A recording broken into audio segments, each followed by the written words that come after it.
Today we are today is the last day, and then next week I think Dr. Sridharan want to take another 2 or 3 classes.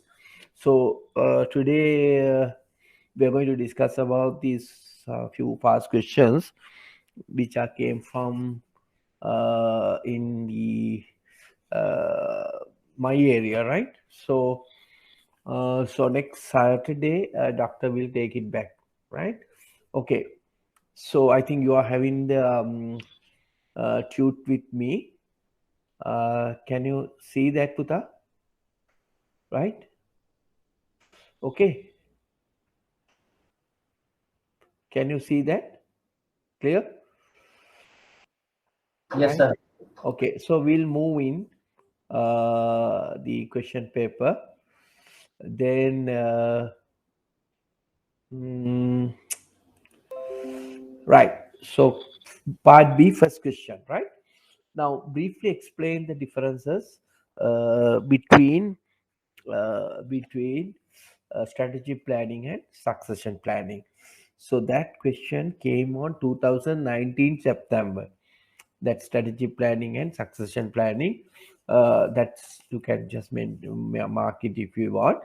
But if you look at my answer, I have given some more points, right? Okay, now what is strategy planning and what is succession planning? Now, strategy planning usually is formulating. Uh, it's a business strategy, right? Strategy planning usually is a business strategy, implementing, evaluating their impact based on organizational goals and objectives, right? So, yeah, strategy plan we formulated, right, to achieve or to execute, to implement and evaluate our performances or our impact based on organizational goals and objectives, right? So that's a strategy planning. So if you look at what is succession planning, and it is an effort. Now, what is effort? To promote the organization capacity to perform key functions, sustain important relationship, and fulfilling the commitment during a leadership transition. So that mean basically, now in order to maintain your continuation, right, and you need to fulfill certain position uh, vacant due to various reasons, maybe due to retirement or due to promotions or maybe due to resignations and all. So it is protect uh, an effort to protect the organization's capacity to perform key functions, sustain important relationship, and filling its commitments during the leadership transaction, right? Without any having any disruption to your business operation, right? You will continue to operate business with the suitable another leader, and that is what you call succession planning. Then, if you look at it, another difference. Now, what strategy planning try to do? So, I told you there are three questions. Now the strategic planning try to understand your current position, right? And then you are try to right what you need to do to achieve your targeted set and objective, right? So therefore your strategy planning answer three type of questions: where are you, where you want to be, how to be there, right? It answers three questions. Then as per the succession planning, now this process ensure that organization continue to run smoothly even after most important people or new opportunities retire or resign. So there's an opportunity. So it is continuations of existing operation without damaging your business activities. Then if you look at the strategy planning, now how long, how to what extent you're preparing for strategy plan, the strategy plan is you can prepare it for 3 years usually.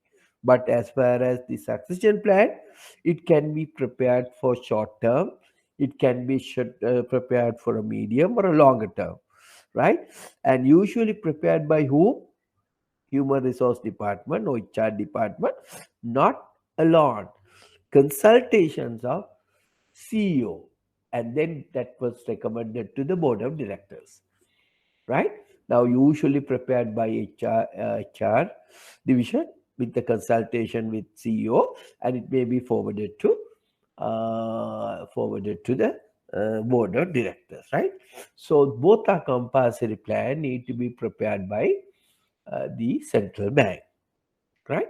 Now, then the examiner can ask from you here there another plan. You can say you can put recovery plan, right? Now say if you now say another question comes, this one now. Okay, for an example, I will just leave it here and you look at it. Another question, this year they asked, last year I suppose they asked, the what is the another two plans, other two plans we discuss is we call them as, okay, we put that also. Will you all the plans we try to discuss, CFE and BCP, right? CFE mean what? CFE mean, what do you mean by CFP? Contingency funding plan versus business continuity plan. First, it is, even though it is not here, okay, doesn't matter. Is there, is there. Seven, question seven, right? Right. Try to understand that also. Now, what I'm going to discuss all the possible question the examiner can ask from you. Right. What is contingency funding plan? And in fact, it is the funding plan for liquidity management, right? Contingency funding plan in addresses what? Alternative funding sources. Remember, right? Contingency funding plan addresses alternative funding sources to utilize when the financial institution is facing some difficulties of meeting financial obligations or fulfilling the liquidity requirement. So we have the plan we prepare, we call contingency funding plan, right? Okay, so what is BCP? Now say contingency funding plan mean an alternative funding sources, right? To utilize when a financial institution facing some sort of a liquidity or obligation issues. Then BCP, what is BCP? Business continuity plan, and actually it is a comprehensive plan of actions, comprehensive written plan. Remember, all are written plan, right? But specifically, you have to say BCP is a written plan. It is a comprehensive written plan. Plan of what? Plan of actions. What actions? That are procedures and systems that it necessary continue the restore the operations of an organization in the event of a disaster. Suppose an organization faces a disaster. Now, disaster may be a natural disaster like floods or whatever, and also a pandemic like this, right? And that is the plan, written plan, comprehensive plan, prepared, telling, explaining what are the procedures and system to be done to commence its organizational businesses continuously, right? That is plan we call BCP. Okay, if you look at the other differences now, and the CFE basically helps to ensure that a bank can prudently and efficiently manage routine and extraordinary fluctuation is liquidity. So that means basically now the BCP, CFP usually helps to ensure, right? It ensure that a bank can prudently, efficiently manage routine and extraordinary fluctuation in liquidity. Suppose if there is a fluctuation in liquidity, so the this contingency funding plan will facilitate to manage the liquidity.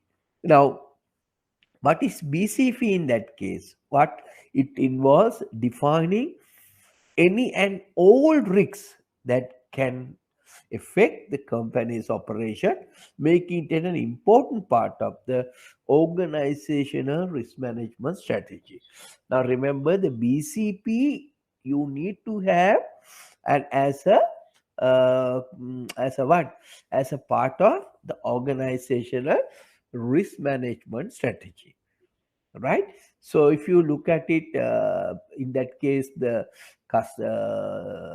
contingency funding plan, basically it is basically as a liquidity management activity, right? If you put it like that, right? Then contingency funding plan, and it helps bank to mitigate liquidity risk, as I explained to you, and it tells you the procedures the bank or financial institution has to implementation to fund class 4 shortfalls, avoid any situations of stressful situations or liquidity crisis, right? So contingency funding plan mitigate the liquidity risk, right? So BCP, now what BCP is doing, it helps to prevent uh, event risks. Event risks, remember there are different type of risks. Now what is the you may learn under the risk, there's a liquidity risk, there is operation risk, and there is some the credit risk, and what else, credit operation liquidity risk, right? So those are main risks. Now, apart from that, an organization face certain risks due to beyond very difficult to control by the bank itself, the financial itself, right? So, but you need to take steps to identify and manage those risks. So that risk we call them as event risk due to political, or due to some economical, or due to some legal. If you say that is beyond your control, so therefore those are we usually call event risks. So therefore the BCP, any environmental issues as well, right? And those BCP helps to prevent event risk. So example, natural disasters, then if you say cyber attack, sometimes you can say, right? And it's facilitate or allowing timely recovery of critical business operation, right? Thereby you are try to minimize the losses, uh, and also, and it is a both, of course, legal and regulatory requirement, right? Right. And also another important things in BCP, it need to be periodically review. Right. If you need any modification, you need to do. So therefore, BCP, you need to periodically review. Right. Okay. I think now you learn about the CFE, that is contingency funding plan, and BCP. Right. Now this time the question can be asked by an examiner. Maybe it is linked with another plan, maybe it's a strategic plan, they can link, right? Recovery plan, right? Recovery plan. So recovery plan identify the full range of recovery option, right? Recovery plan is, in that case, is a more broader, like strategy planning, shall identify full range of recovery options available to a licensed bank to deal with shock to capital, liquidity, and all other aspects that may arise from institution specific stresses, market wide stressors, or a combinations of both. So that is what you call a recovery plan. Now this time the examiner can ask from you with strategy plan versus recovery plan or what. So in that sense you can say now the recovery plan is basically a some sort of a action plan. Of course, the strategic plans also like. Now, what is strategic plan try to do? Right, you identify your present position, what are you going to do to achieve the organizational goal, right, and what actions you are going to do. So therefore, recovery plan in that say they mostly what action they are going to do if you have any problem, right? So the recovery plan is basically, therefore, look at it, recovery option available uh, to a licensed bank to deal with shock. What are the shocks of capital, liquidity, or any combinations of this, right? Or it may be institution specific, or maybe market specific stress, or maybe combinations of this, right? So then you need to answer that as well. Now you know, if any questions can come, you can answer that. So I have completed one module one, strategy planning, succession planning, contingency planning, business continuity plan, and what, the recovery plan. So are there any other plan you want to mention, so then we can compare? Okay, understood now. I think there may be a definitely one questions may come from that area, right? Okay, we are okay. Understood what is recovery plan and what is contingency funding plan.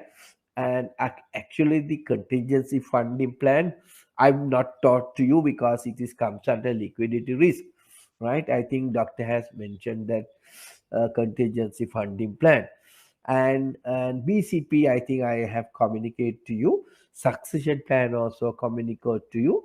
Strategy plan. So you need to have an idea about these plans.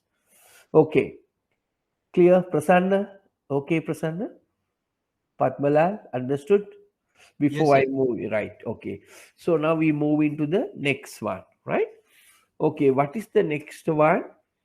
uh, Vision and mission statement. I think that is straightforward one.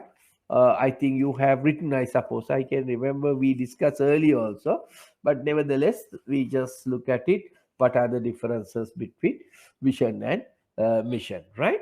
Okay, as I explained to you at my lecture series, vision is basically a futuristic in nature, right? And whereas a mission is current in nature. That's a important difference. And missions, what they gives you, it's give you a direction, and whereas the mission is the purpose of your existence, or what is you are doing presently, right? Then you know, vision statement when you prepare, as I told you always, you have to remember my famous Hindi film, what, kuch kuch hota hai, right? So vision is a statement should inspire people to dream something or අඟ මොකද්ද වෙන්න ඕන, right? So the mission statement inspire them to action, right? අරක action නේ by, it's a present thing, right? So okay, so then uh, vision statement in that sense less action oriented when you are compared with mission statement. So therefore, the mission statement is very much action oriented, and it's also narrow, whereas the vision is very broad, right? Okay, right. So that's the differences between mission and vision. Right. Next one. Then, of course, next one is we call merging and acquisition. So, what is you are going to write if your questions comes like that? What is merging? Merging mean it is the combinations of two previously separated organization, right? In order to form a new company. Usually, these merging are taking place. Usually, are often a similar size of business organization. right? Similar size of organization. Most of the time, the merger are use both names of the organization, like Pfizer became Chandrika Bandaranayaka Kumaratunga. I just give you some example. Don't put all. You can say Pfizer became, right? Both organization names are they are usually using merging, right?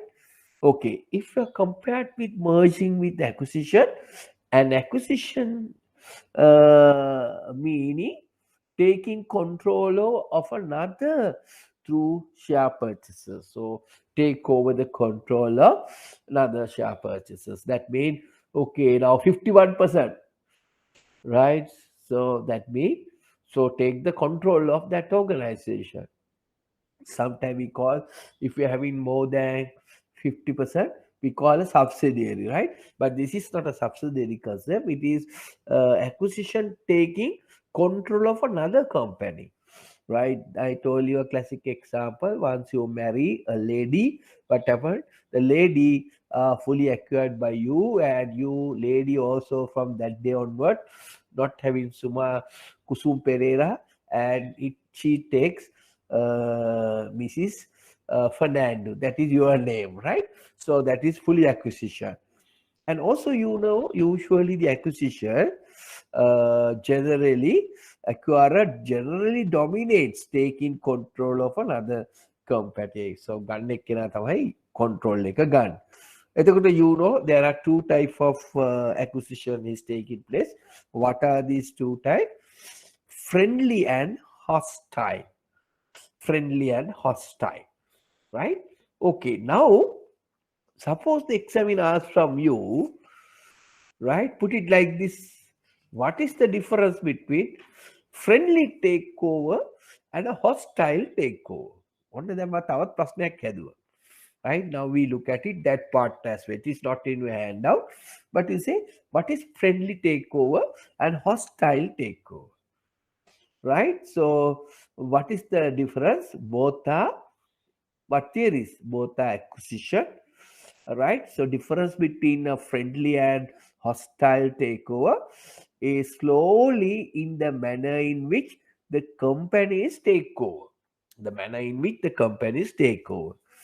Now, say friendly takeover mean the target company's management and board of directors agreed to be absorbed when acquiring company.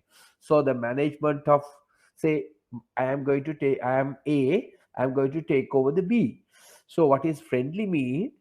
B management and the board of directors are agreed to join with A, right? So those are friendly takeover, right? Both are absorbed and acquiring a company. Whereas a hostile takeover mean, I am telling you again to remember Balim Bandala Deno, right? The management of board of directors are targeted company or forced to intend a takeover. ඔයාගේ විරුද්ධව තාවය මත බන්දලා දෙනවා. So that means now බන්දලා දෙන company තමයි acquiring company. acquire කරන්න යන company. ඒකේ management එකයි ඒකේ board එකේ අකමැත්ත මත ඒ ආයතනය මිලදී ගන්නවා නම් that is we call a hostile takeover, right? Okay, right?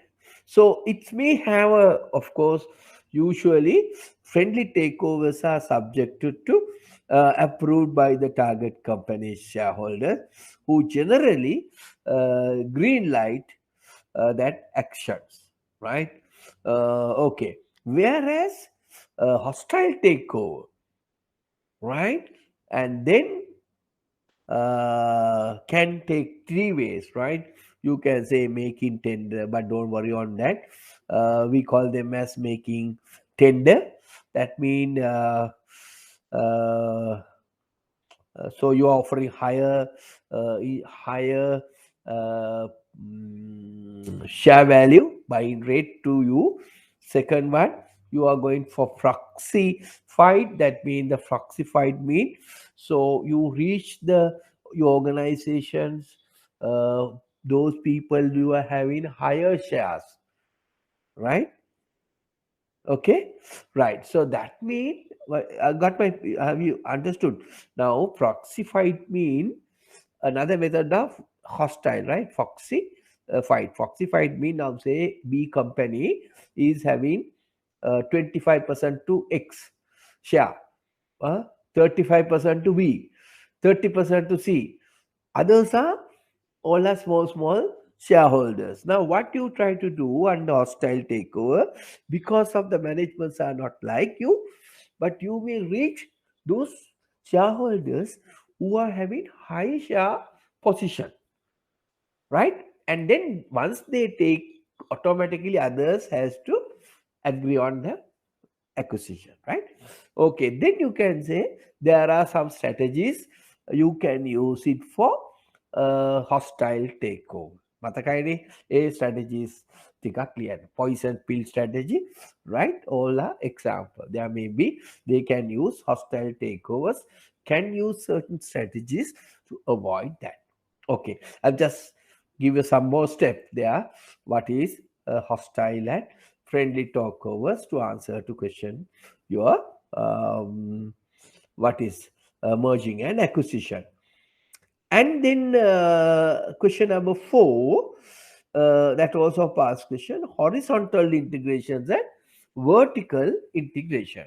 And it is a very famous one, horizontal and vertical integration. I think you may aware what is. Now, what is horizontal integration? Mean now you need to recall, right? Integration strategies. Now remember, you need to recall integration strategies can be divided into two. What are the two? Vertical integration and horizontal integration. Now, vertical integrations can be further divided to backward integration and forward integrations, right? Now, but the question is asking here, what is horizontal integrations and vertical integration? Now, what is vertical integration? If the company being acquired is one with which gain control over both the supplier as well as the distributor, is called vertical integration, right? You are going to take control over both your suppliers as well as your distributors, right? Okay, so vertical intercooperation usually two type as I explained to you. One is backward integration and forward integration. Whereas the horizontal integration, the two companies in the same industry with similar product which are merged or acquired, it is called horizontal integration, right? So what do you mean by that? So you are going to take over another organization, that is horizontal organization. So through the horizontal integration, what you are going to achieve, the economic of scale or create monopoly in the market. Those are the reasons why people are going for horizontal integration, that we take your competitors, right? So that is the horizontal and vertical integration. Both are the subunit of integrations, right? Then you may sometime examiner is not tested you again, and they may ask from you, rather than rather than asking from uh, other methods like the diversification, that is called conglomerate diversification and concentric diversification, they can ask from you what is related and unrelated diversification. Now again, you need to remember. Now I am telling you, you need to recall all these things, right? Now we learned related and unrelated diversification. Okay, we learned diversification strategies, right? So we discuss about the diversification strategies into two, right? Okay, so one is horizontal diversification. Oh, sorry. Yeah, and synergistic diversification, or sometimes we call concentric diversification and conglomerate diversification. So if you think, if you it is a diversification, now what do you mean by unrelated? Now your organization, now I give you an example. Now say EAP Edrisinghe, we'll take for an example. EAP Edrisinghe, that is Swarna Mahal. They are moving to the banking businesses. But you see, that is conglomerate, right? Finance business, because they are mainly from jewelries. Then EAP Edrisingh, pawn brokers and Swarna Mahal, yes, some sort of what? Synergistics, because they are using the same mortgage kalla Swarna Mahal hadana, right? So those are synergistic. And horizontal diversification growth here under related diversification strategy that involves find new product or new business that are technically or sometimes directly complementing to each business's operation are we call related mean you're going to diversify the business, but your businesses are something related. Insurance people are going for finance, right? Those are we call related little bit of, right? Okay, now unrelated mean that mean your business you're going for a totally new businesses. That is we call unrelated diversification. Right, now we answer question number one, right? It's more go went with little detail, okay? Right.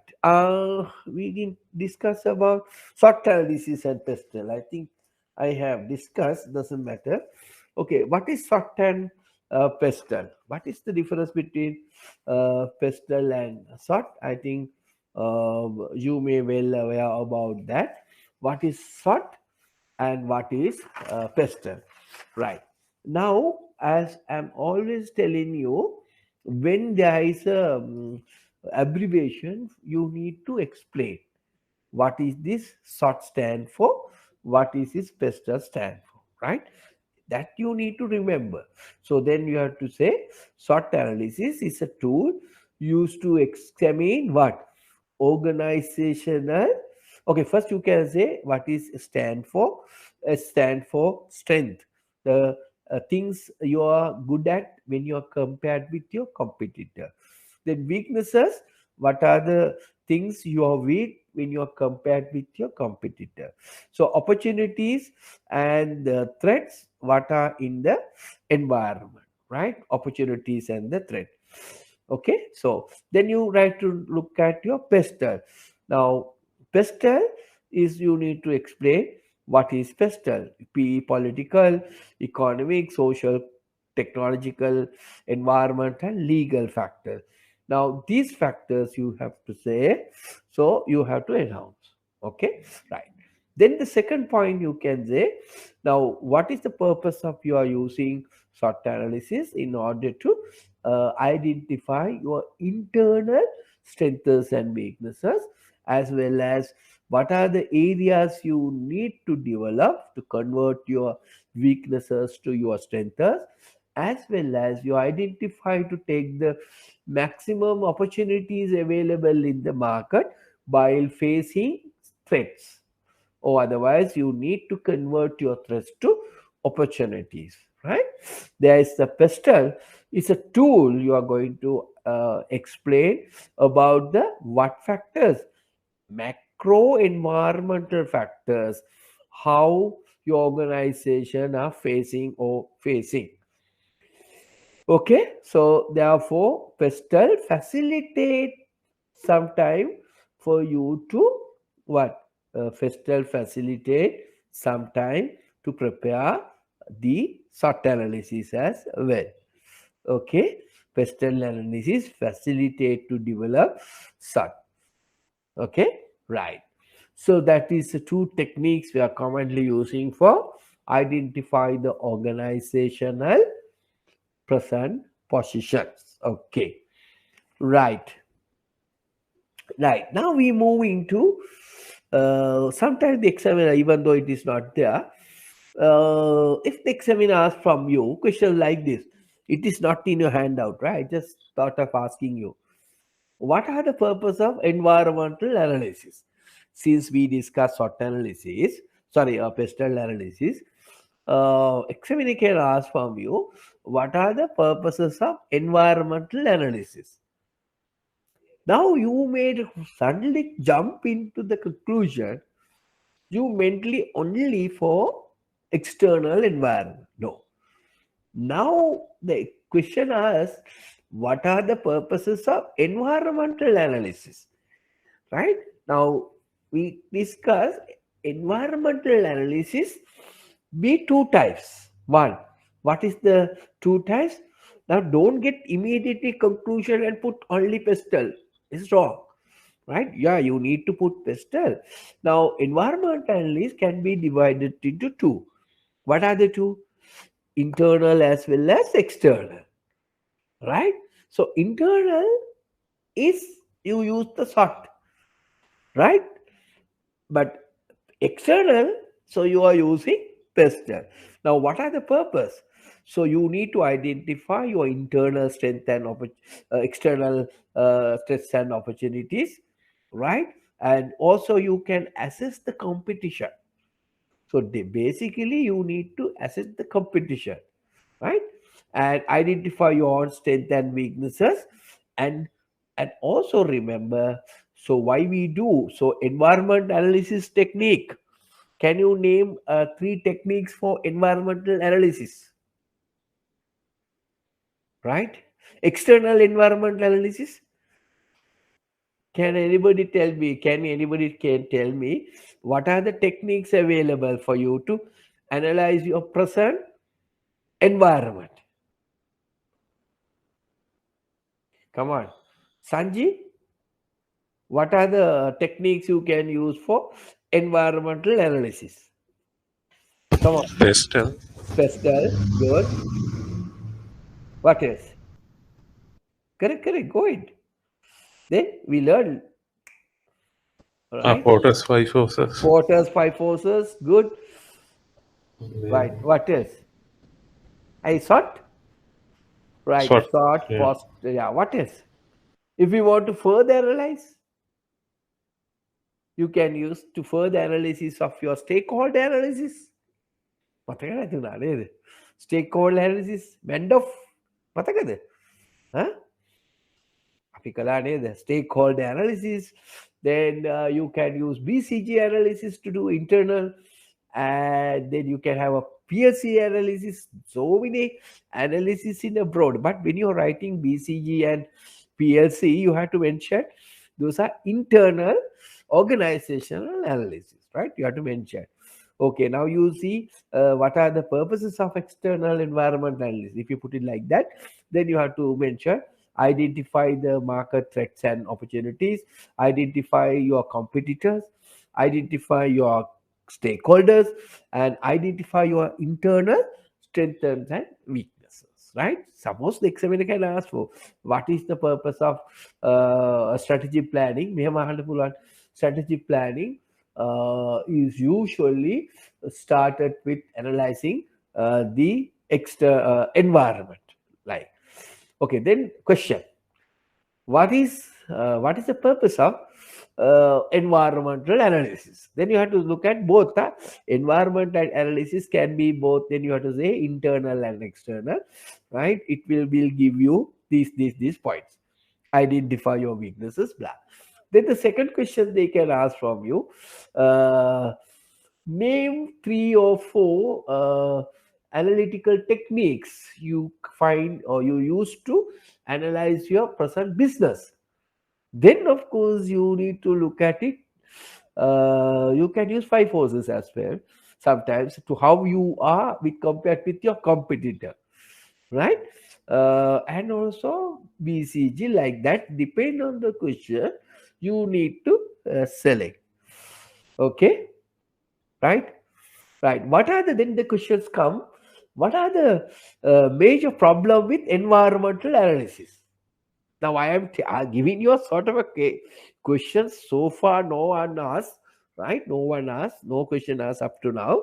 What are the problem you come across? Now you know what is the importance of environmental analysis, what are the type of environmental analysis, and then examiner asks from you what are the problems you are going to come across when you carried out your environmental analysis.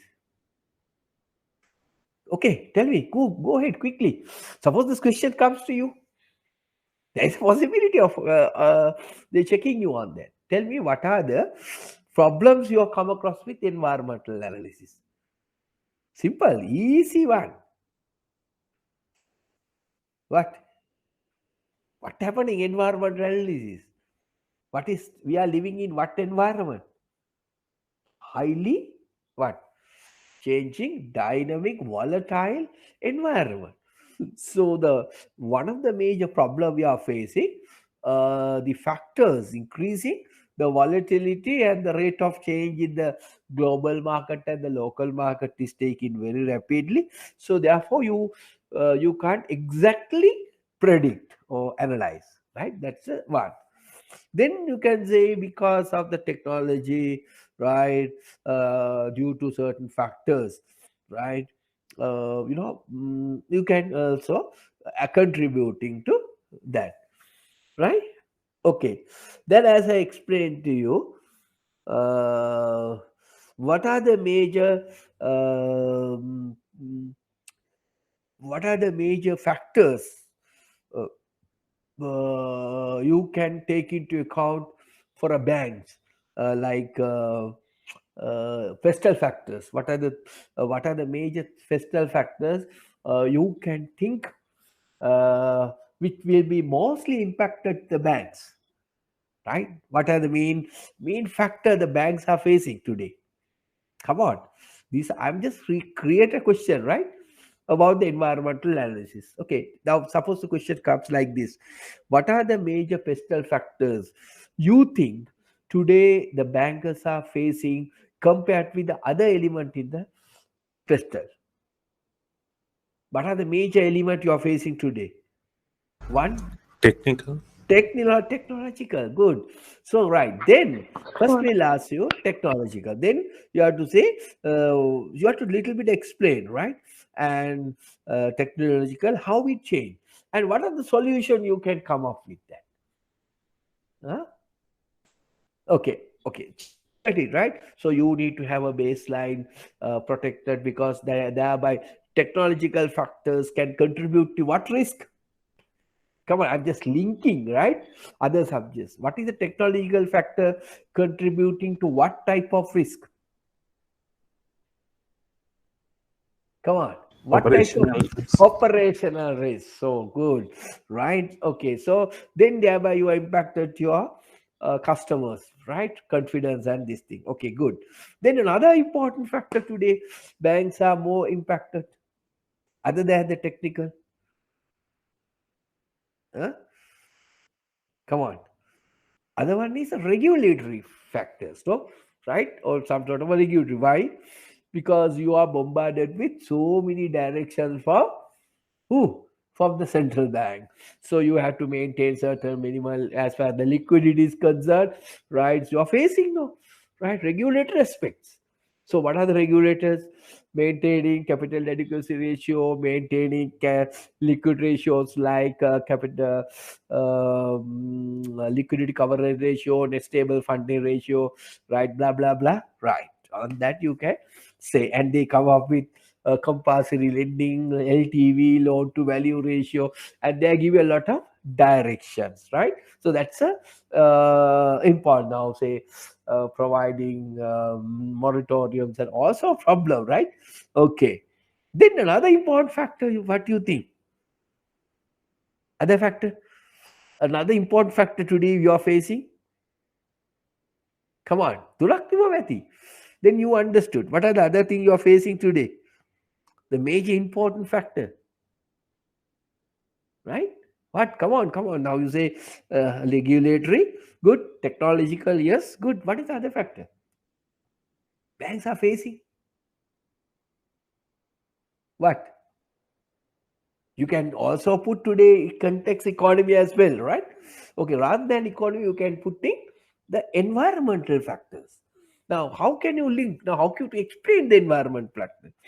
So therefore, you have to say, okay, as a result, now pandemic causes some environmental factor, no, right? So limited transaction, and then you can say branch opening, and so because of them facing liquidity problems, they can come, and then what else you can say? environment. So you need to produce what more green products. There may be a right environment issue of granting loans, climatic issues, sustainable financing, all things you can put. තෙරනේ දෙදා ප්‍රශ්නයක් ඔලුවට දාගන්න ඕනේ. දැන් අපි වෙලා තියන්නේ මේ අර පරණ ප්‍රශ්න පත්තරම බල්ලා ඒවට ඔලුව හදාගෙන තියෙන. හිතන්න ආව ගමන් දැන් මං ඔයාලට දැන් මේ now these questions I was put you into broadly think. Never ask questions like that. No? අහලා නැහැ මේ මේක. But if your question asks how you think, what are the things you need to write? Right, you have taken a lot of initiative. Banks are going for recycling energy. So banks are going for, all the branches are going for, today's that what recycle energy using solar powers, right? Use right, all things you get, introducing of green bonds and things like that. Okay, so you address all these things, right? And thereby you're testing your BCP as well, business continuity plan, right? Okay, so all you can link as a very broad question. හරි නේද? දැන් ඔයාට ආව නේද ඒ වගේ ඔළුවට ආවොත් එහෙම මොන වගේ වද ලියන්න ඕනි කියලා, right? Good. Right, then we will discuss little more, right? Okay, now we move into the question number 2. That is a question, I think this question is came from 2019 to my not remember, right? Okay, read that question. You have the questions with you, no? Right? Okay, what is the question?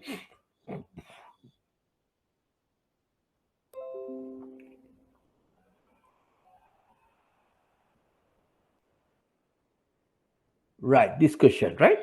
Merging and acquisition is very popular concept in the corporate financing world in achieving growth strategies and maximizing wealth. Okay, now I think we have learned that is merging and acquisition are the same. What is the answer? Okay, both are same. We'll discuss little while ago, no? Both are same. Now you get 1 mark. Now remember, මොකක් හරි මම කියලා තියෙනවාද මම දන්නේ ඔයගොල්ලෝ, since I am doing a lecture in single students, I am always telling them, right? Always remember, if the examiner asks you yes, agree or not, you have to say agree or not first. For that you get 1 mark. හරි, agree හරි නැහැ කිව්වා හරි ලකුණක් හම්බ වෙනවා. හැබැයි නැහැ කියන එක ඔයා justify කරන්න ඕනේ. එහෙම වුණොත් තමයි හරිය කරන්නේ. මේකට opposite වෙනවා. Right, so therefore you have to say is mergers and acquisitions are the same? Yeah, no, both are not the same. So if it is the examiner tells you if not the same, what you are going to do now? Then you have to tell, you have to compare, you have to give in your definitions, what is merging and what is acquisition. So as I explained to you, merger is a different in character to an acquisition. What you have to say, there is combinations of two previously separated organizations in order to form a new company. I gave you an example comparison, right? Okay, so acquisition mean is an acquisition and acquirer taking control of another company that can be either friendly or hostile, right? Then for that you give 1 mark to that and 4 marks to explaining the differences, right, of merging and acquisition. Then what is the next question? Next question say briefly explain 3 determinants of M&A. Now immediately something you need to come to your mind. What is that? Why you are joining? What benefits you are going to get it? Synergistic or synergy benefits, right? That's of course then we discuss what are the type of synergies, right? We earlier discussed, right? Then what is the next one you are going to do?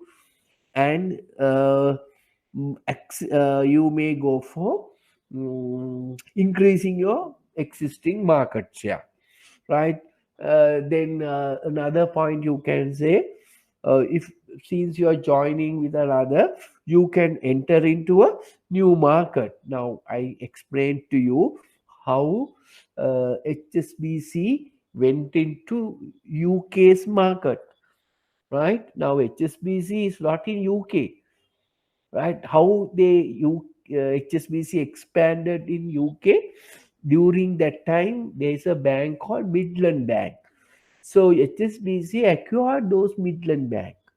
That is how they enter into a new market. HSBC at earlier at Hong Kong and enter into the UK market. Reduce competency, horizontal integration. So what is that? Now remember, horizontal integrations mean what happened? You are going to take over your competitor. So thereby what happened? If you're going for a takeover your competitor, you are the only guy. Okay, that's another reason. Then you may go for economic of scale, right? Therefore, if you go for economic of scale, what happened? Right, cost reduction per unit going to come down. As a result of that, what are going to increase? You are going to increase the profits, right? Then through working together, you may have some efficiency issues, so you can improve your efficiency, right? Sometimes remember, financial benefits, motives, corporate tax benefits, right? So all things you can put it here, right? And also you are now under capacity or not utilizing your entire staff, so you may use for entire staff to do that business without um, redundancies of your staff, right? And also remember the management things, management motives. What are the things? You get to know the technological know-how and the management know-how, right? You get new skills and capabilities. If you put all one or two, three things from that, the examiner usually give you a marks, right? Okay, notice the next one. Discuss three elements. Now the remember again, now the examiner can ask from you in a different way. Now briefly explain three determinants. So you say why people are going for, what are the advantages are going for M&A. අර එහෙම අහනවට වඩා determinants. About your cluster. Or sometimes people ask motives of merging and acquisition. Now you need to recall motives. There are three type of motives. What are the three type of motives? Financial motives, management of motives, and strategic motives. ඒ ප්‍රශ්නය අනුව උත්තර දෙන්න ඕන. දැන් මෙතන එහෙම අහලා නැහැ. ඒ නිසා ඕනනම් ඒකත් ඔයගොල්ලන්ට ඕනනම් ඒ motives කියලා ලියලා බයි explain කරලා ඒත් හරි. right? වරදක් කියන්න බෑ. right, next one. Discuss three elements that are essential for a successful M&A. Right. Now, why then the questions come, why M&A fails? ඒකත් එක්කම දීලා, right? එහෙමනම් most of the time M&A fails, right? හුඟක් වෙලාවට fails වෙනවා. ඇයි fail වෙන්නේ? ඇයි විවාහයක් fail වෙන්නේ? දැන් ඕවා මම කිව්වා merging and acquisition විභා පාඩම් කරනකොට අර මැරේජ් එක ගැන හිතලා පාඩම් කරන්න. එතකොට අමතක වෙන්නේ මොනවා හරි එකක් වෙනවා. ඇයි මේ බැන්දලා අපි ඩිවෝර්ස් වෙන්නේ? ඇයි ෆේල් වෙන්නේ? right? එහෙමනම් මැරේජ් එක හොඳට යන්න නම් මොනවද දෙන successful factors? That of course you need to look at it. Right? Okay, first look at it. Successful factors, essential. දැන් බැඳිනකොට විවාහය සාර්ථක වෙන්න ඕන නම් මොනවද සාර්ථක වෙන්න තියෙන ඕනේ ලක්ෂණ? දැන් මම අවතිස්සම මේක කියන්නේ ඕගොල්ලන්ට අමතක වුණත් ඒ ගැන හිතලා ලියන්න පුළුවන්, right? One is determinations of the largest objective clearly, right? You must have an objective clear. Why you are going for a acquisition and merging? What is your objective must be very clear. මොකටද බඳින්නේ? බඳින්නේ නිකන් ඔය අම්මා කියනවට බඳිනවා. බඳින්න ඕනි නිසා බඳිනවා. අන්න එහෙම වුණොත් එතකොට අර ඉන්ට්‍රස්ට් එකක් නැති වෙනවා acquisition එකේ. හරි merchant එකේ. හරිනේ? Right. So therefore determinations of the target objective very clearly. Second point, formal discussion and frequent communication. හරිනේ. වදින්න ඉස්සෙල්ලා ඔයගොල්ලෝ කියන්නේ මොකද්ද? අපි ටිකක් ආශ්‍රය කරමු. අපේ අදහස් හරියද ගලපා ගමු. දැන් මතකයිනේ මම කියපුවා. එතකොට ඔන්න ඕව ටික ඔබන්න ඕනේ මේ කස්සේ. මොකද්ද මෙතන කියන්නේ? Formal discussions and frequent communication. Right. Third, in-depth analysis of available data, information, financial, right? So here we are trying to do an in-depth analysis about the financial. Right. Then you do some sort of a horing cost analysis, financial analysis. කොහොමද කරන්නේ? මට මොකද්ද මට කොච්චර වීදම් යනවද? මේක ගන්න. එතකොට මට හම් වෙන දේවල් මොනවද? ඒ වගේ. Right? So I don't want to tell you all these things. Right. That is what. Then also you need to look at it. These are we call quantitative aspect, monetary values expect before you going to for successful, right? Other factor is in-depth analysis of qualitative data or qualitative information. Right. Now financial quantitative. Now we are going to take the qualitative aspect. Now what are the qualitative aspects? Then marriage what are you going to look at it? Qualitative aspect. එක පැත්තේ financial බැලුවා අනිත් එකෙන් බලන්න. අපේ පවුලට ගැලපෙනවා. අපේ පවුලත් එක්ක ගිටොන් වෙන්න පුළුවන්. Qualitative aspects. So in here, in merchant acquisition, what do you mean by a qualitative aspect?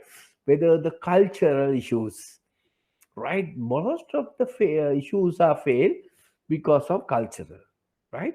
You look at the cultural aspects, okay? And determine the transaction value. Next one. So be successful. මෙච්චර එ wife කියන්න පුළුවන් මෙච්චර මේ නැත්තම් wife ගේ අම්මා කියන්න පුළුවන් මෙච්චර දෑවැද්දක් දීලා මං ගත්ත එක අපරාධි. Right? So then determine the transaction value. මේක වටිනවද මේ මනුස්සයට මෙච්චර වීදමක් දීලා බදින එක? දෞර්යයක් දීලා බදින එක. එහෙම නැත්තම් if you look at the merger and acquisitions point of view, what is the cost involving? Whether it's a worthwhile, right? You need to look at. And another point you need to look at is, okay, since if you don't have money, right, determine the method of financing. Now recall again, now you need to look at it, some keywords. What is you recall it? Right? Leverage buyout. What is leverage buyout mean? You are using more debt to buy this organization. So that is leverage buyout. Right? අපි wedding එකක් ගන්න මෙච්චර ණය කොච්චර ගන්නවද? Right. So that is leverage buyout. So you need to look at it. Right. Like this, so you need to monitor. Right? It was happy. ඒක හොඳට බලහන් ඉන්න ඕනේ. Right? If necessary, making some amendments. So those are some of the successful factors for merging and acquisition. The last one, right? Okay, last one. What are the common failures or reason for M&A failures? Then one, lack of social and cultural fit. අපේ පවුලට සමාජයට ගැලපෙන්නේ නැහැ. අපේ මිනිසුත් එක්ක ඉන්න බෑ. Right. So lack of social and cultural fit. Then management style may be different. Other management you have a more bureaucratic structure. Other side we may have a democratic structure. Other one is we call laissez-faire structure, leadership style or management style. What is that? So you are more democratic. So that means you was also given more power, right? So one is bureaucratic. නීති ගොඩයි. Right? Laissez-faire mean ඕන දෙයක් ඔබ කරගනි මං මගේ වැඩ කරගන්න ඔබ ඕන දෙයක් කරගනි. ඒකත් හරි නෑ නේද? Right? Autocratic උත් හරි නෑ. Right? Autocratic උත් හරි නෑ. laissez-faire හරි නෑ. Too much of democratic හරි නෑ. ඒවට මොකක්ද ඕනේ? Participative management style එකක් තමයි ඕනේ. So you need to look at it here, whether what type of management style, right? So if these styles are not fitting, so the successful is not there, right? And then so inability to meet obligations. So what you said is not given. මෙච්චරක් දෙනවා මෙච්චරක් දෙනවා ඔක්කොම හම්බුන්නේ නැහැ. බොරු කියලා තමයි මාව බද්දලා දුන්නේ. Right. Inability to meet obligations. So lack of enthusiastic. දැන් මේ බලන්න මං කියනවා කොච්චර මම ඉතින් හරි හෝප් තියාගෙන බැන්දා මෙයත් එක්ක එකට ඉඳලා ගෝගෙට කූවේද අප්පා කිසිම ගතියක් නැහැනේ. අම්මණ්ඩි වගේ මේකි අරයා කියනවා අරයා අම්මා තා මේ සීයා කෙනෙක් වගේ චමින්ද කෙනෙක් වගේ. So both things I am referring to, right? So that is what you call lack of enthusiastic. මේ merging and acquisition එකේ කිසිම නෑ enthusiasm එකක්, right? So those are some of the things I think you will never forget, right? මම ගියාට මතක තියාගන්න ඕනේ මොනවද කියලා, right? You apply. Okay, sometimes overpricing or underpricing. අපරාධ මම මෙච්චර ගාණක් දීලා මේක ඇක්ටිවා කළේ. You may feel it, right? Right. So you feel it, somebody may feel it, overpricing or underpricing, right? So lack of experiences in the new industries, another point. දැන් මේ දෙන්න ගියාට මේ දෙන්න බැන්නක මේ ෆීල්ඩ් එකේ කිසිම එක්ස්පීරියන්ස් එකක් නැහැ. ඔය ඉතින් එක්ස්පීරියන්ස් එකක් ගන්න නම් ඉතින් කලින් බඳලා ඉන්න බෑ නේද? Right, that's something different. But if you are going to take over new organization where you don't have any experiences, maybe issues, right? So those are some of the failure issues, right? I think I have covered complementary to that question. Okay, right. So what is the next question? I will see whether how many questions I can answer during my period, time allocation, right? Okay. Now I'm just moving to some students, right? Since otherwise I'm just telling all these exams, no, all these things. Vihara, are you okay up to now? Vihara, no? Yes, sir. Right, okay. Prasanna, you understood? Yes, sir. Understood. Sure, Thank you. right. Then, who is this? Sanjeev, okay? Yes, sir. Right. I understand. Chagita, is that correct? Okay, sir. What's your name? I thought a girl, right? Okay. Right. Then who is Ravi? Ravi, call, no? Ravi, you are okay? Harda, Ravi, Ravi, need not the line. Yes, sir. Right, okay. So, I'm just telling not only sometime my area, I'm just little bit elaborate to write other areas as well. But I need to explain in my areas only, no? Right. Then we moving to next paper. I am conducting the Sinhala revision. Right now we have planned to have a revision lectures, but not in English, right? I am doing in Sinhala. My Sinhala I'm doing from revision class. I am doing basically from in 2021 December. That means so your exam not going to be happening in December, right? So therefore my one I can't remember exactly, maybe from evening 8 o'clock to 10 o'clock night, 8 o'clock to 10 o'clock I am going to have a 12 hour, right? 12 hour where I am cover the entire syllabus in Sinhala, right? In Sinhala, if you have anybody want to interested, just tell him. They will communicate to IBSL. Most probably my revision is taking place mid of January, before Christmas, right? Okay, just for your benefit. Right now we move into the next one. Okay, what is the next question? That is strategic planning that helps to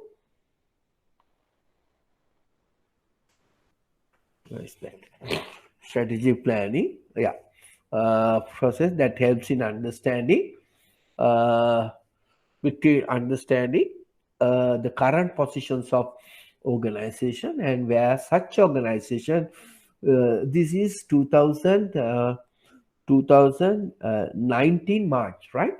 2019 March is process that help in understanding the current positions of an organization and where such organization need to reach, as well as what organization need to achieve. Right. First, briefly explain the difference between vision and mission statement and discuss its importance in the strategic planning process. Okay, right. Now I will take you in a different way, right? And remember, when I explaining to you the answer, I'll give you more than that, right? So that is what I'm expecting to teach you all. Then we discuss what is the vision and mission. Then you need to understand, right? You need to understand one thing. They said this is not a comparison pure, but usually if a questions like that come, so they explain the differences. Differences mean you can use one or two. You don't want to write more. Why? You know, now we learn differences, comparing so many points, no, but you don't want to. You take the best 2 points. Why? Because you need to answer another question in the same. The importance, right? Okay. So then what is the important things you need to write under vision? Vision statement, describe the desire, your future direction, right? And it is a long-term driven, and some important points what you have, at least 2 to 3 points, maximum 3. Then you say mission statement, define. Now you need to, okay. Now, if you say it is not a contrasting, right? මේක සමාන දෙකේ වෙනස්කම් කරන්න ඕනේ නෑ. මේක කියන්නේ මේ ඩිෆයින් කරන්න විතරයි තියෙන්නේ. ඒක හොඳට තේරුම් ගන්න. එතන මිෂන් අරකට එක කම්පෙයාර් කරන්න ඕනේ නෑ. But you have to say what is mission. So mission statement define the company's business and objectives and approach for those objectives. What is the purpose of your organization? Reason for existence. Right? Okay? And it is usually present medium to long. But there, of course, you know, vision is a long term. Right? Now, having write this, what are the importance? Right? Now, both are telling you what now you need to recall. What are those things? Both are where are we now? Where are you want to be? So therefore, both vision and mission statement, right? Purpose is having what? It give you, both are giving a direction, organization to go. Visions tell you the more broader sense. Missions tell you the present status. Right? It give you, both are giving you a direction, organization to go. Visions give you a long term, other one same thing. Okay? Okay, so both will facilitate what? We discussed there are some components in both vision and missions. මතකයි නේද?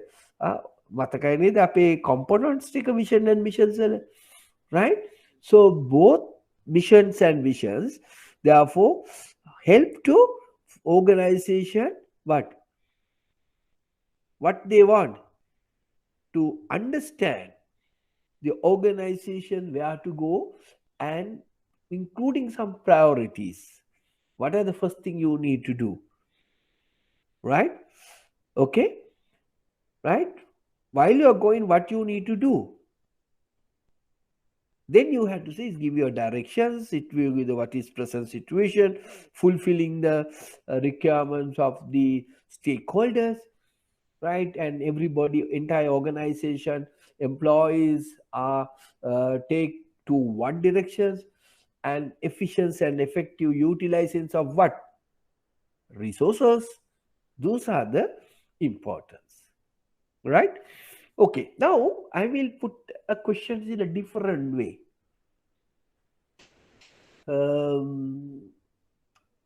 Suppose if a question is asked like this, right? Say a question, put it like this. discuss the relationship between vision, mission, value statement, goal, and objectives. Suppose the question comes like that. What is the relationship between vision, mission, value statement, goals, and objectives? Okay. Suppose the question comes like that. Now just further improve it. Okay, what you are going to answer? Then you have to say value both are in strategy plan. So all these components are explained where my organizations to be go in the future or achieve in a defined period of time. Then you have to say vision. Then if I started with vision, then they say vision is it give you the directions of the organization. Then don't write too many things about the vision, right? Then you say, right, mission. Then you say mission statement is the purpose of existence. So the mission, now you have to have the link. මතක තියාගන්න හුඟක් කියන්නේ ඒ වගේ link එක දෙන්න ඕනේ. කොහොමද link එක දෙන්නේ? So the vision statements will facilitate to develop a mission statement. මතකයිනේ? Right. Then you tell about the mission. Then you need to say value statement. කොහොමද දෙන්නේ?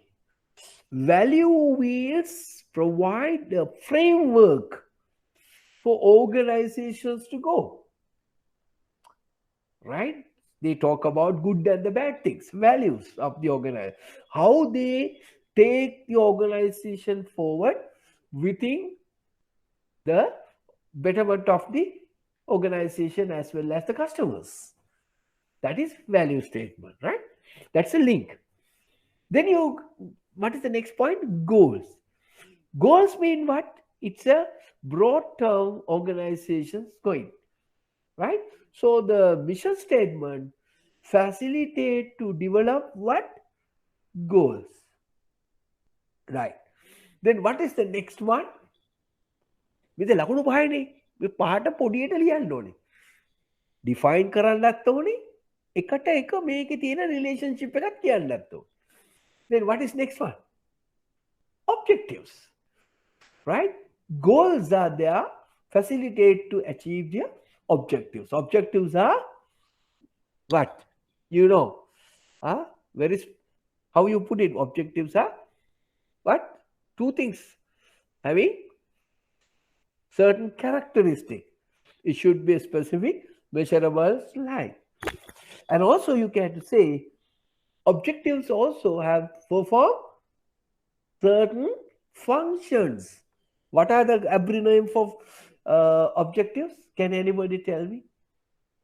What are the abbreviations for functions of?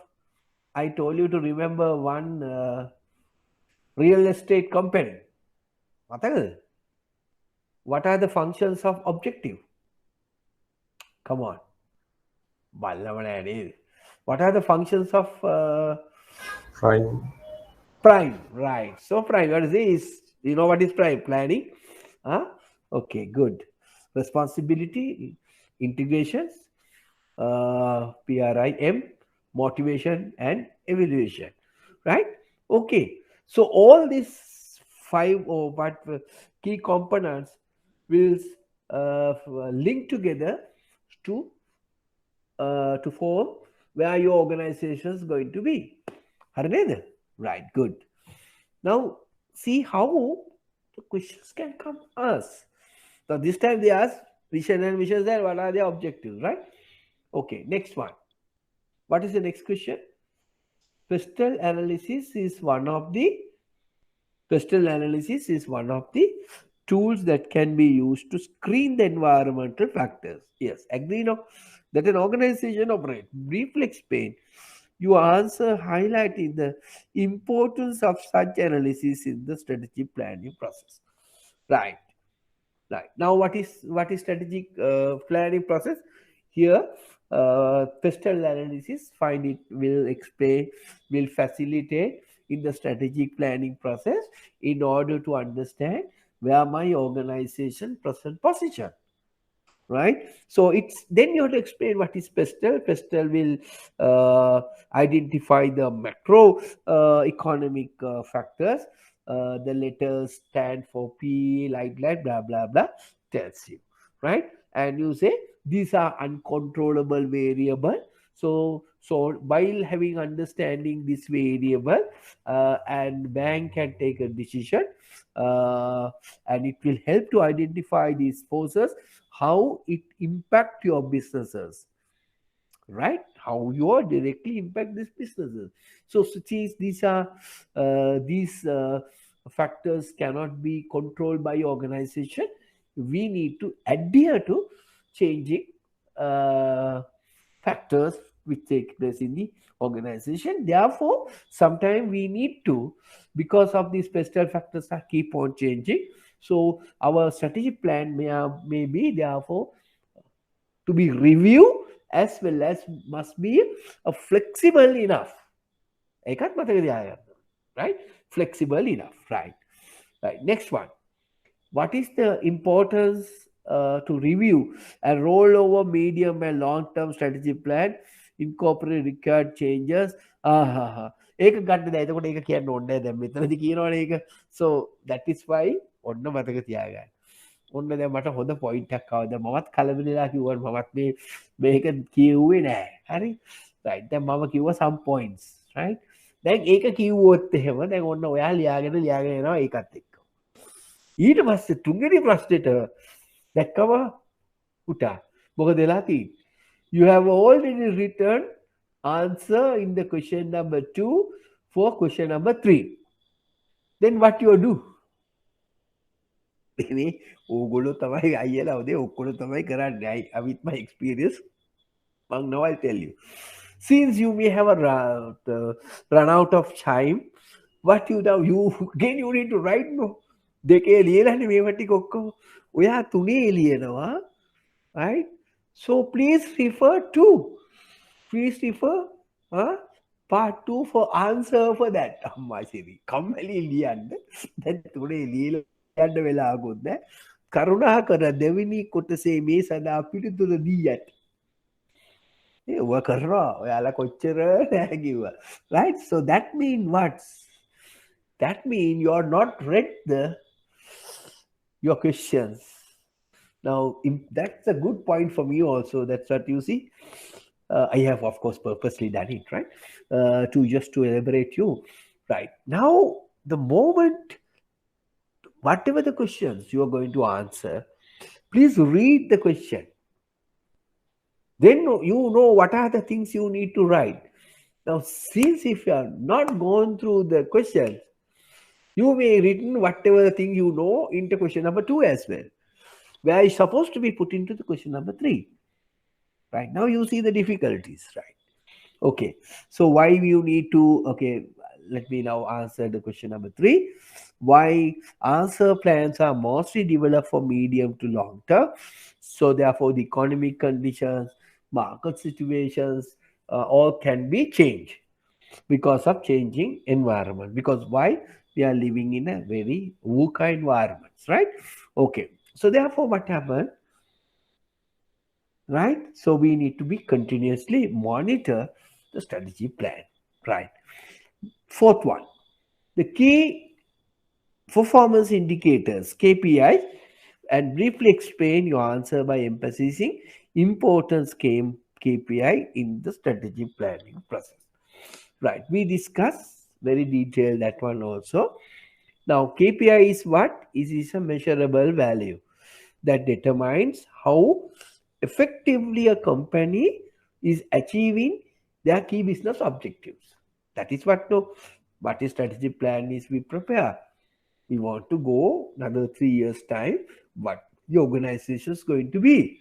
That is my goals and objective.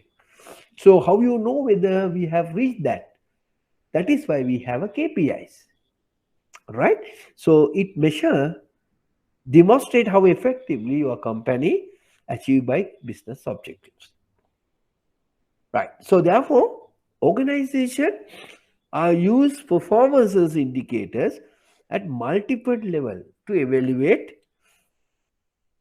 their success reaching targets, right? And setting KPIs of an important aspects of therefore in a strategic planning process. We must have a strategy, otherwise we don't know we have achieved our targets, right? So the businesses use KPIs therefore as a key element in the strategy planning process, and it will be benchmarked, right, with our current performance with past, things like that. I think you may learn in financial reporting. I think you may learn, or maybe not learn. You look at it. We call vertical financial reporting, vertical analysis, and horizontal financial reporting analysis, right? Try to look at compare year to year, or maybe within the year you may compare it percentage wise, right? All can be measured, right?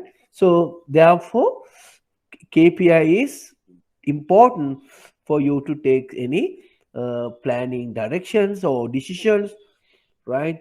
Reducing the human error, right? And it will facilitate so many things. It can be a motivator, it can be a determiner for your salary increment, it can be a determinant for your bonuses and all, right? So therefore KPI strengthen the employee morale, right? KPI support influence the business objectives, right?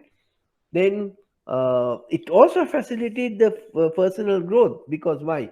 So if you are really contributing, you develop your personal, right? Okay, can we also use your performance as evaluation or performance management? So the KPI will facilitate so many, provide so many benefits. Okay, KPIs, right? That is a key important element in the marketing. So what are the things you use usually?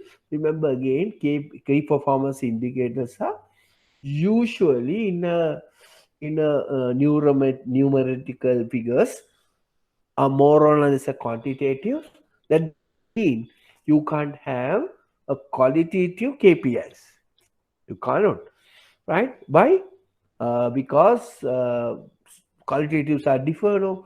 But when it comes to qualitative KPIs, you always try to have an element or convert all these qualitative KPIs to quantitative elements, right? Okay. Now I will to ask you, since these questions prompted me to ask you another one. What is that? What is that? That I'll tell you. Examiner can ask from you. Never ask again. So far, no question asked. What is how you use balance scorecard as a KPI? තාම අහලා නැහැනේ. Right. ඇහුවොත් එහෙම මොකද කරන්නේ? How you are using balance scorecards for as a KPI? Then I think we learned, right? You need to understand what is balance scorecard, right? So you have to explain KPI. Kaplan and Norton was developed, and they combination of both, but qualitative and quantitative. They will evaluate your performances from the customer's point of view, the financial point of view, the learning point of view, that is your own organization, a social point of view, right? They will look at it a different aspect, your performances. Okay, so we discuss now, say, customer's point of view, right? How many accounts open, how many customer satisfaction service still, financial, your profits increase, like that. Okay, how you learning wise, how your efficiency about the employee development, right? All that mean you are achieving your organizational objectives, right? Okay, so that also I will explain to you the questions number, which here I think we discuss about question number uh, 2019 March, right? Okay. Then question number 4, right? That is question number 2000. I think it's 2018 September, right? 2018 September. Okay, let me first M&A, which are used to achieve. And again, I want to tell you another important thing. Now, this year, before I wind it up, another clue I'm going to give you. The examiner, because the present governor, when he was at the governor in the previous regime, he want to, consolidate the banking and financial sector. Right now, once again, he back to the business. He want to initiate consolidations. Right? So there may be a questions can come from consolidation. What is consolidations? Consolidations is another form of merging and acquisition. Right? Now, consolidation, rather than, you can say, rather than one organization joined with another organization, you can define a number of organizations joined together is can you consider as consolidation, right? Number of organizations merging or acquired together, right? Why we need to do? Because what is the objective of merging a consolidation? One major consolidation in order to maintain the financial system stability in the financial industry, financial market. Why? Because in Sri Lanka we have 30 banks and 39 financial institutions, right? And we also have 3 finance leasing companies, right? Okay, now problem this, I think it's too much. So therefore there is a legal requirement. What is the legal requirement? What is the issue faced by all these financial institutions? More or less a financial institution are meeting the capital adequacy ratio and the capital requirement, right? As well as the liquidity requirement.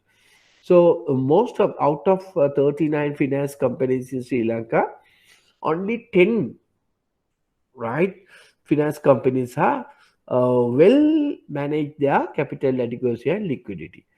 Others are okay, but there is some issues when it comes to maintaining the regulatory requirements, right?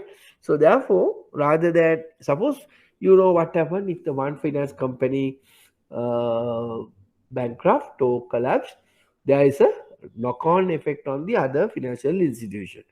So that is we call contagion impact or effect, right? So therefore, in order to prevent that, right, and customers get panic, lost the trust and confidence. So it is always suggested to join all these financial institutions. Now, what is the objective of this consolidation? Most of the finance companies are joining with 2 bad companies together. No, that is not the consolidation objective. Consolidation want to have a good with a bad, like that. Most of the time, 2 bads are going to get together. That also can. But what is major expectation? Good and a bad. Then bad can be recovered from good. Two bads are very difficult, very dangerous, right? Okay. So there may be a possibility of reducing the number of financial institutions. So these are some of the reasons. And therefore, what are the benefits you are going to get for consolidation? One is less operational cost, smooth functioning of business activities. Since they have enough capital, they can grant more facility to customers, right? Build up the trust and confidence about the customers. ඔන්න ඕව ටික හිතන්න පුළුවන් එන්න ඕනේ. Hari, right. I think I have taught you a lot more than that what I'm supposed to tell you about your papers, right? Okay, now moving to question number 4. Merging and acquisition of M&A uh, uh, achieve major strategic objective. Generally talk about the combinations of two or more organizations. There are many underlying motives behind this. What are the type of merging and acquisition? Briefly explain your answer. Right. Now, what are the type of merging and acquisition? Now, you may now little confused. Merging, now we know the extension strategies, right? So, what are the extension strategies? So, we may can have three type of merging and acquisition, right? Major types. If you say major M&A, we can have a what are the merger thing? We usually can have a three type of merging and acquisition. What are the three types of merging and acquisition? We call them as what? Horizontal integration. Horizontal integration. What is horizontal integration? Two companies that are in the same industry with similar product lines are merged or acquired together. We call horizontal integration. Okay, right. Then you may have a vertical integrations, right? Or sometimes vertical integrations mean if the company been taken over, your supplier or take over, supplier or uh, distributor, you take over is merging and acquisition, right? What is the next one? Formations of what? Conglomerate, right? Conglomerate diversification, you can say. If the merger or acquisition take place between two companies that are unrelated, we call them as merging and acquisitions can be formed through conglomerate. So, what are the three major types of merging and acquisition? What are the three major types? Horizontal integration, vertical integration, and conglomerate. Matakaini? Okay. So, what are the factors that drive these organization consider M&A? Right now, you need to recall something. What? Now, only word difference. What are the factors that drive organization? The same question asked in 2019 or somewhere in September. Rather than asking what are the factors that drive the organization, they ask you what are the factors that determinants organization to consider M&A. So what we have learned there, so you need to put it to get a synergistic impact, improve the market share, right? Provide access to more new markets like that. Oh, right. Okay. Now you see, sometimes the word is little different, but answer remain same. Third, why do many M&A efforts fail to reach the desired objectives? Right. What said? What is that? Huh? What is the major desired objectives, right? Now this is little tricky. Now this is asking desired objective you can just put uh, also we have discussed, we can say lack of experience, provide poor leadership, then conflicting cultures, cultural fitting, lack of transparency, sometimes resistant to change. People all can be considered, right? Some people are resistant to change, lack of transparency, දැන් හුඟක් වෘත්තිය වැඩ කරන්න ඒකනේ, lack of transparency කියලානේ. හරි. Then last point they talk about what are the role of an internal audit or CDD functions during an M&A process. Now this question, the examiner asks from you only what is the role of internal auditor. But I have incorporated what are the factors you need to look at it. ඔන්න විභාගෙට එන්න පුළුවන් තව කෑල්ලක්. What? Customer due diligence function during an M&A process. Usually, remember, the CDD functions usually is done by internal audit people. Right? Usually done by internal audit people. Right? සමහර වෙලාවට දැන් ආපහු අර කසාදෙට ගන්න පුළුවන් මේක හොයා බලන්න ඕනේ නේ ඉන්ටර්නල් ඔඩිට් කවුද හොයා බලන්නේ මේ වයිෆ් හරි ගර්ල් ලේඩි හරි බොයි අරගෙන හොයා බලන්නේ කවුද CDD functions ඒකත් ඒ වගේ තමයි සාමාන්‍යයෙන් කරන්නේ audit. But if the audit is not having enough capacity to do that, right, you can always give this thing to specific people who are expert on that area. You can give it to specific people who are expert on that area. That means you can give it to consultants, right? Third party organization like lot of audit companies in Sri Lanka, they do it for you all. What are the areas they look at it?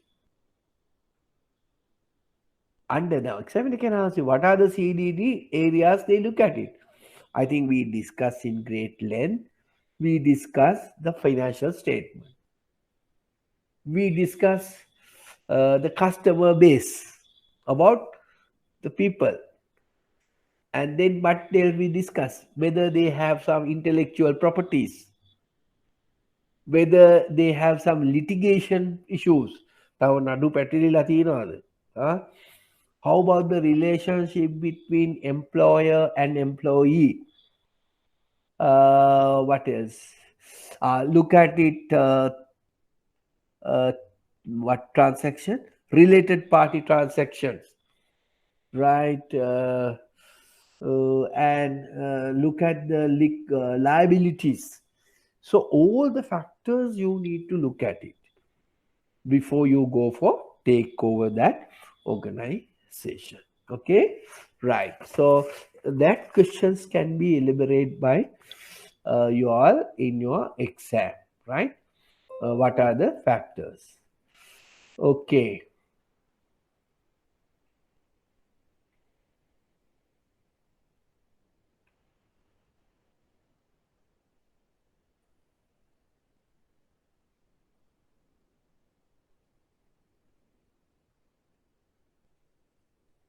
Right. Now,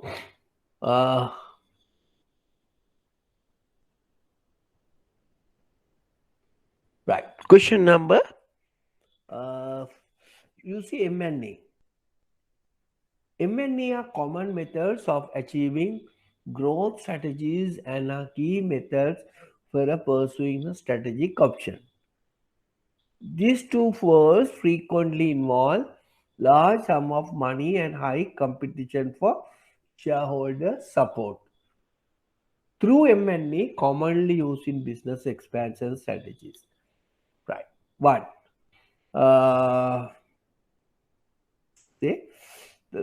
Through M&A, okay. Through M&A are commonly used in business expansion strategies to combine two or more organizations. These two terms are not the same. Do you agree? Yes. Discuss your answer. You see the same question came in earlier differently. You say no, both are not the same.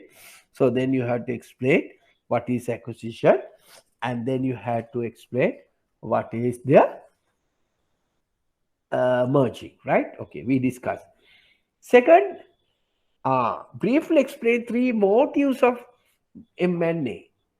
Earlier they asked what are the determinants. Now they are asking motives. What are the three motives? Financial motives, managerial motives, and strategic motives that we discuss in later. Right? So, what is the strategic motives or strategic motives we talk about? Resources improve the capabilities, locations, right? Financial strategic motives are financial efficiency, right? Better get the tax concessions, managerial motives, personal ambitions, and bandwidth wagon with වැඩි කරන්න අපේ පරාසය. Those we discuss in details, but the same thing. Rather than asking determinants, they ask you differently. Synergies are considered as a critical element of M&A. How do you define synergies? How they can be used in MA? Right, now you know the synergies. Now the synergies as we discussed, that ඒක තමයි මෙතනත් ලියුවේ. ලියන්න ඕනේ කලින් බල ප්‍රශ්නේ ඔක්කොම කියවන්න ඕනේ. දැන් අපි කියනවා what are the motives of M&A synergistic impact. Okay, then second question is what are strategies? අපෝ ලියන්න ඕනේ what is strategies කියලා. What is strategy? Synergies කියන්නේ are considered as the crucial element in marketing, element in merging and acquisition, and it is a concept that value and performance of two companies combined will be greater than if you are working alone a single, right? I'm telling is a scientific definition. 1 plus 1 is equal to more than 2 in strategic synergies concept. Otherwise, in arithmetically, 1 plus 1 is equal to 2. But if your synergies mean 1 plus 1 equal to 3. More than, sorry, not 2, more than 2. Now, I have always quoted you the classic example in Sri Lanka. We had a Jataka Katha called Vadu Jataki. So, what is synergies mean? If you are working together, the summations of that energy is given more than if you work together. That is how the team group impact come in, because it facilitate a synergistic benefit. So therefore, synergy or potential financial benefit achieved through combining companies, often through the methods of merging and acquisition. Right. So then discuss the role of leverage buyout. I think now you know what is leverage buyout. I told you if they don't have money, right, what happened? It's a specialized deal structure where a company is acquired through utilizations of outside financing from either bank or another lender. So when you are going to purchase a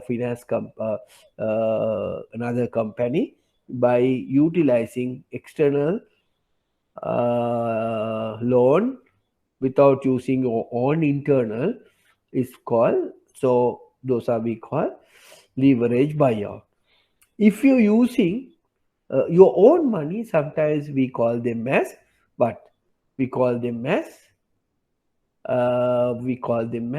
green financing, right? Or green acquisition, right? Own money, or sometimes we call organic. Sometimes we call organic acquisition. What do you mean by an organic acquisition mean? So using your own money to take that company, right? If you are going to take money from outside, we call leverage buyout, right? Okay. So then we discuss the difference between management buyout also, right? The management will take over that company. We call them as management buyout, right? Leverage buyout means if you're going to take money from another person or outside bank or lending institution, it's a leverage buyout.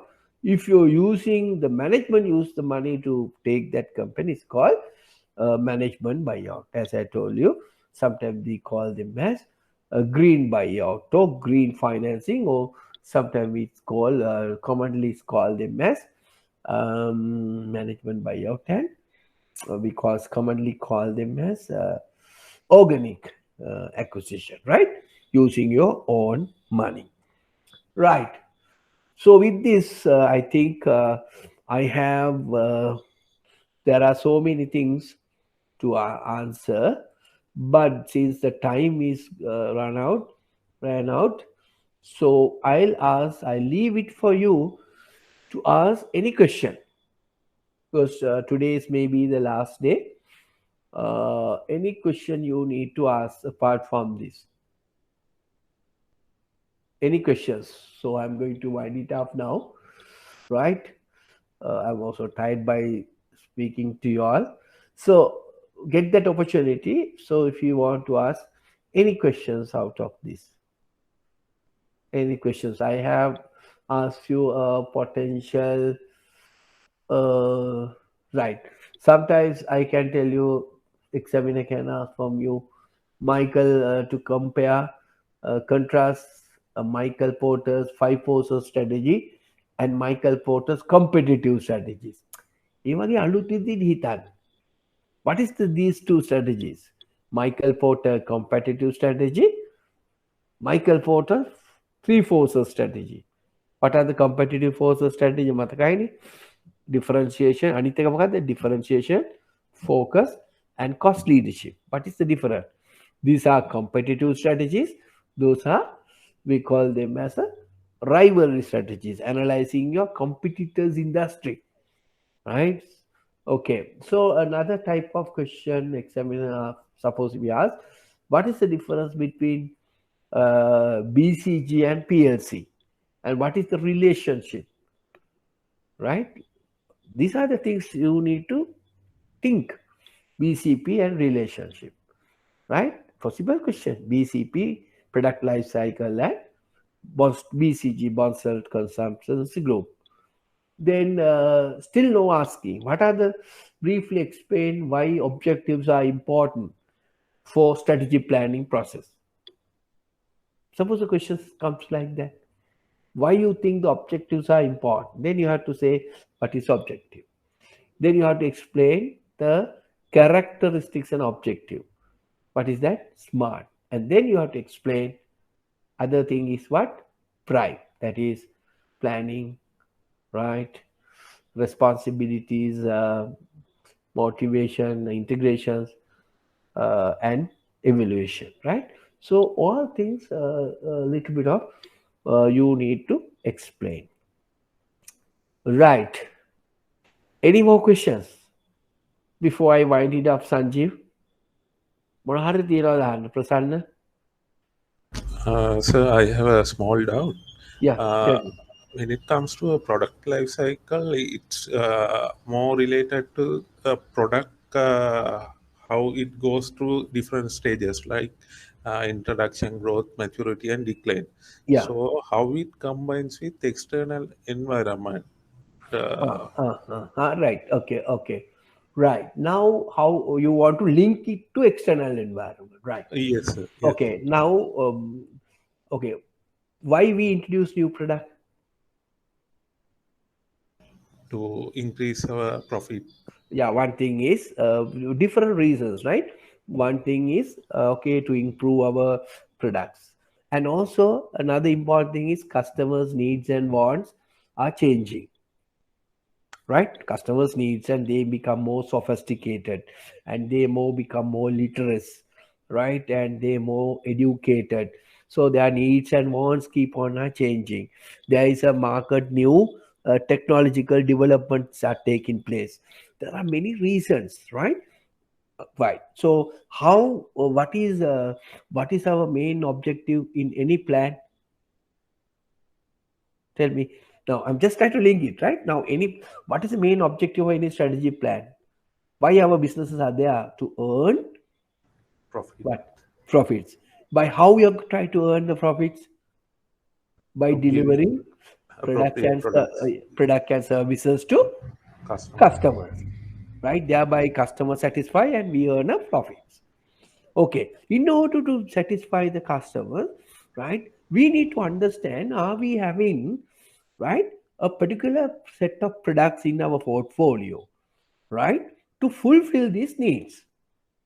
Now for that, so what is the technique? So product analysis technique, we can use it, product life cycle, right?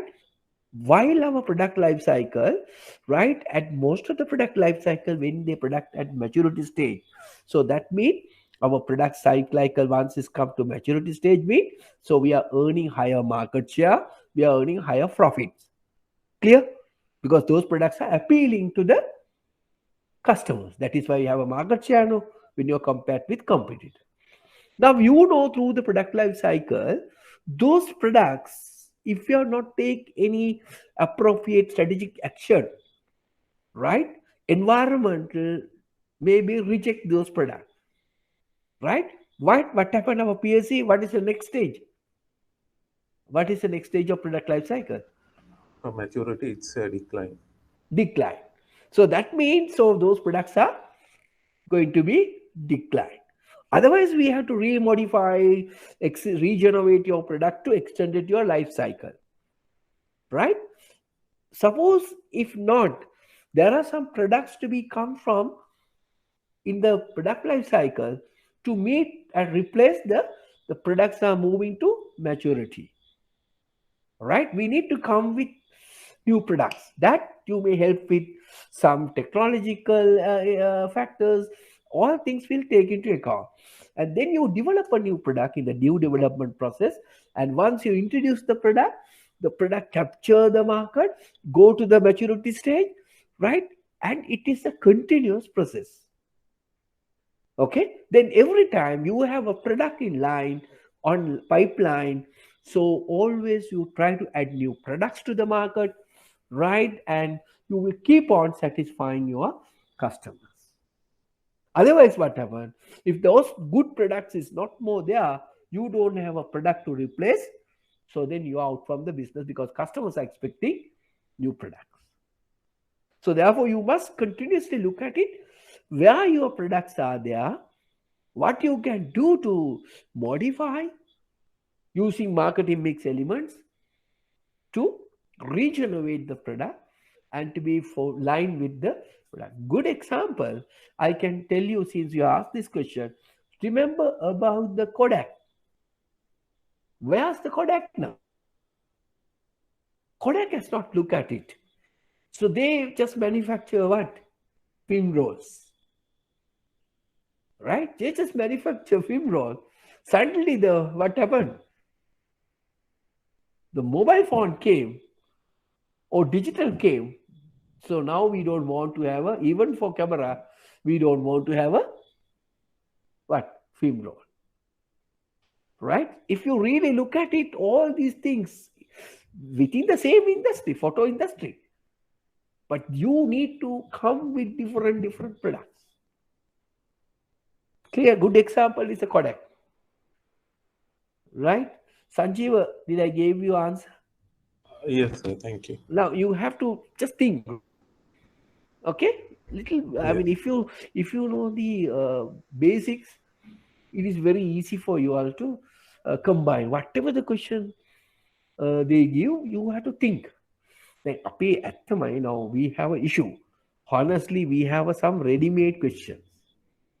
Now, if you have some answer to one area, I mean, one past paper, you may recall. But you need to change all this in. That is why I gave you how external environment. I just bring those new because we have learned, but learn in different areas. So we want to put together. Right? You need to gain knowledge from different areas. Now, again, classic example. If I ask you, okay, since almost finished the time, but I'll ask you, okay, I ask a simple question. How can you link corporate governance with strategy planning? I have already communicated to you. How you link? One of the main functions of strategy planning is a job. It's what? Corporate. How can you link corporate governance where we have learned in some other place, right? But we have learned Strategy planning is some other thing. How can you link together? There's a linkage. Why? Corporate strategic plan need to be prepared by whom? The senior management. It has a compulsory.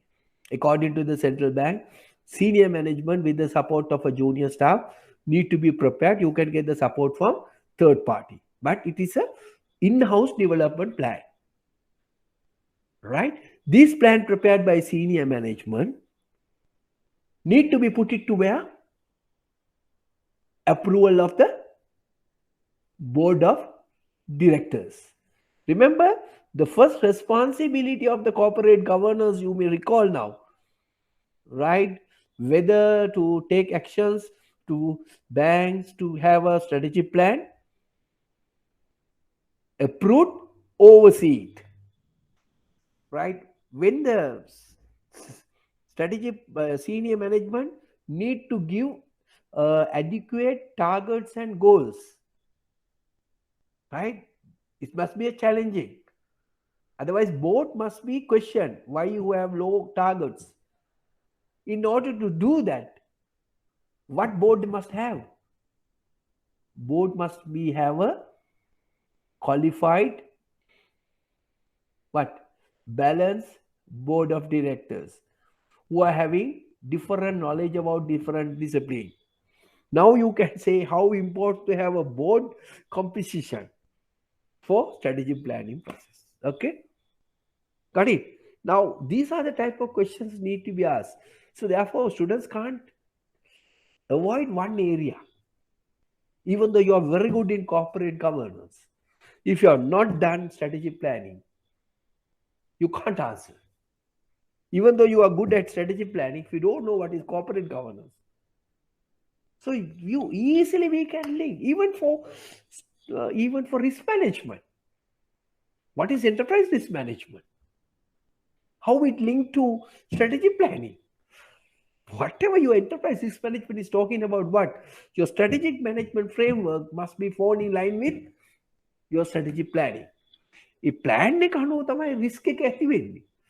එහෙමනම් plan එකක් නැතුව risk එක මොන ඒරියායකට අපි expansion strategy. Right? So then you evaluate what the expansion strategy is costing what? Money. So what is the risk you're going to take for executing this strategy? Right? So anything you can link like that. Okay? Right. Since we have come to it, and have you all the best and luck, and if you feel any need to be clarification for me, you can call me not 777-864-202. Right? First you send SMS and I will call you, right? If I not answered. Not 777-864-202. Otherwise, you can email to me jagat.jkg@gmail.com. jagat.jkg@gmail.com. Okay. Thank you. I think last 6 weeks we have a fruitful discussion, even though less students. That's a normal pattern, since it's an optional subject. And I hope everybody will obtain higher marks in my areas. Okay, thank you. So we'll catch you in some other day in some other lectures, right? Okay, see you.